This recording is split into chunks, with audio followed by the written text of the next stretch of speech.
रेगिस्तान की खामोशी अब माजी बन चुकी है। वही सरजमीन जहां कभी तेज धूप, ऊंटों के काफले और रेत के तूफान सफर का हिस्सा थे, आज वहां दुनिया की तेज तरीन तरक्की अपनी पूरी रफ्तार से दौड़ रही है। सऊदी अरब एक ऐसा मुल्क जहां सिर्फ रास्ते नहीं बदले, अपनी तकदीर का रुख भी पलट दिया। सहरा से उठकर आलमी मईशत, टेक्नोलॉजी, सियाहत और खेलों के मरकज तक ये सफर किसी मौजज़े से कम नहीं। और ऐसे गैर मामूली तकदीर का नाम है विजन 2030, एक ऐसा विजन जिसने अरब दुनिया की नई तारीख लिख दी। रेगिस्तानी धूल से बुलंद होकर अब रेल की पटरियों पर ऐशो आराम की कतारें दौड़ रही हैं।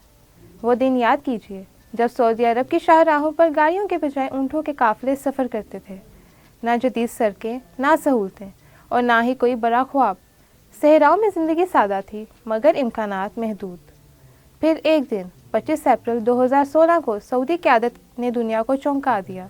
वली अहद मोहम्मद बिन सलमान ने विजन 2030 का ऐलान किया।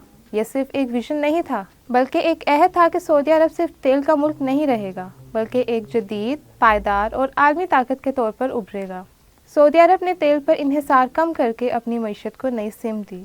विजन 2030 के तहत निजी शोबे का हिस्सा 47% तक पहुँच गया और गैर मुल्की आमदनी ने बड़ी सतह पर कदम जमाया। इसके साथ साथ पब्लिक इन्वेस्टमेंट फ़ंड की असासा मैनेजमेंट 3.53 ट्रिलियन तक पहुंच गई, जो विजन 2030 के हदफ से आगे है।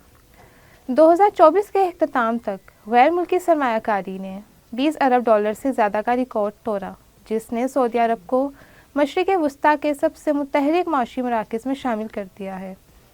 ये वो लम्हा है जब सऊदी अरब ने दुनिया को बताया कि तेल के बाद भी ज़िंदगी है और वो ज़िंदगी रोशन है। विजन 2030 के तहत किंग सलमान इंटरनेशनल स्टेडियम ताहम तामीर के मरहले में दाखिल नहीं हुआ, क्योंकि ये एक प्लान प्रोजेक्ट है जो फीफा वर्ल्ड कप 2034 के लिए तैयार किया जा रहा है। इस स्टेडियम की तामीर 2029 के आखिर तक मुकम्मल होने की तवक्को है, ताकि इसे आलमी इवेंट के लिए बरवक्त तैयार किया जा सके। सोशल मीडिया पर गर्दिश करने वाले कुछ AI से बनाए गए आसमानी स्टेडियम्स के तस्वुरात ने अवाम में अबहम पैदा किया। ताहम किंग सलमान इंटरनेशनल स्टेडियम दर हकीकत एक हकीकी और सरकारी तौर पर मंजूर शुदा मनसूबा है, जो रियाज के शुमाली इलाके में तामीर किया जाएगा। ये अजीम व आलीशान मनसूबे का मकसद मुल्क को खेलों, सकाफत और आलमी तकरीबात के मरकज़ के तौर पर उभारना है। ये मनसूबा royal commission for Riyadh city ने वजारत खेल के इश्तराक से पेश किया था, जबकि इसका जदीद डिज़ाइन बैनुल-अक़वामी आर्किटेक्चर फर्म पॉपुलस ने तैयार किया। ऐलान के मुताबिक स्टेडियम को शुमाली रियाज में तामीर किया जाना था, जिसमें 92,000 नशिस्तें और आलमी मेयार की सहूलियात शामिल होनी है। ख़वातीन की मुलाजमत में शमूलियत 33.5% तक बढ़ गई है, जो कि विजन के हदफ से पहले ही अबूर हो चुका है। सऊदी ख़वातीन अब जहाज़ उड़ा रही हैं, कंपनियाँ चला रही हैं और कौमी फ़ैसलों में भरपूर हिस्सा ले रही हैं। तफरीही सनत ने भी नई रूह पाई। रियाज सीज़न, MDL बीच, फार्मूला 1 ग्रैंड प्रिक्स जैसे आलमी इवेंट्स ने मुल्क को सकाफत, खेल और तफरीह का आलमी मरकज़ बना दिया। सऊदी अरब अब डिजिटल दुनिया में एक मजबूत ताकत बन चुका है। दूसरी जानिब अक़वाम मुत्तहिदा के गवर्नमेंट डेवलपमेंट इंडेक्स में सऊदी अरब 6 नंबर तक पहुंचा, जो कि एक तारीखी कामयाबी है। अदालती और हुकूमती खिदमात ऑनलाइन हो चुकी हैं। नाजिस प्लेटफॉर्म जैसे निज़ामों ने इंसाफ और सहूलत को एक क्लिक तक महदूद कर दिया है। ये वो सऊदी अरब है जो सिर्फ तामीर नहीं कर रहा, बल्कि मुस्तकबिल की मौशियत को तश्कील दे रहा है। तेज़ी से बढ़ती तरक्की के साथ साथ माहौलियात का तहफ़्फ़ुज़ भी विजन 2030 का बुनियादी सतून है।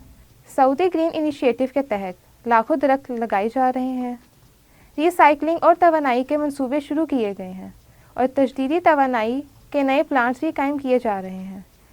ये सब इस बात का ऐलान है कि सऊदी तरक्की सिर्फ मौशी नहीं, बल्कि माहौलियाती ज़िम्मेदारी के साथ भी है। सोचिए, वही ज़मीन जहाँ कभी काफ़िले धूल में खो जाते थे, आज वहाँ लग्जरी ट्रेन्स, स्मार्ट सिटीज़ और आसमानों को छूती इमारतें हैं। ये वो सऊदी अरब है जो माजी के सहरा से निकलकर मुस्तकबिल की रोशनी में कदम रख चुका है। विजन 2030 सिर्फ एक हुकूमती मंसूबा नहीं, बल्कि एक ख्वाब है जो पूरा हो रहा है। और शायद सबसे खूबसूरत बात यह है कि अभी ये सफ़र ख़त्म नहीं हुआ, बल्कि ये तो सिर्फ आगाज़ है। महा मेहसान, मशरिक़ डिजिटल के साथ।